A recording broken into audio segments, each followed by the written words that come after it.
word jihad is mentioned in the Quran about 41 times.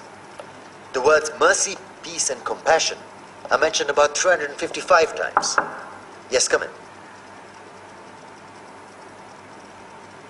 Come on in, Riaz. Sit down, please. Contrary to popular belief in most Western cultures, Islam is a religion that preaches peace and tolerance. Yes, Patricia.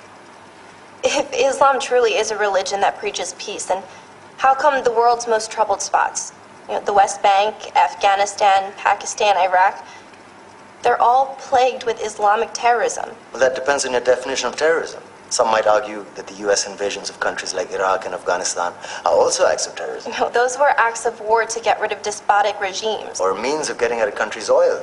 Conspiracy theories. Well, Yeah? Yes, please. Go ahead, Riaz. Mr. Khan is right. I mean, if we're talking about terrorists, the world's biggest terrorists are the white superpowers. Come on now. No, really, stop and think about it. Explain 9/11. Okay.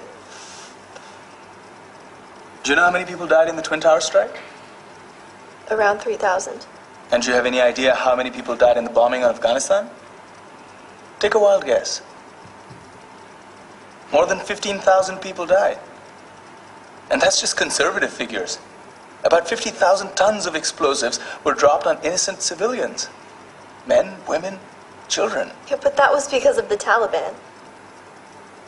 Now that you brought it up, did you know that the Taliban was a creation of the CIA to fight the Russians? Whatever. They were still harboring terrorists. Yeah, right. Terrorists that were never found. Just like the weapons of mass destruction that were never found in Iraq. Do you want to get into the death toll in Iraq? 500,000 civilians and counting.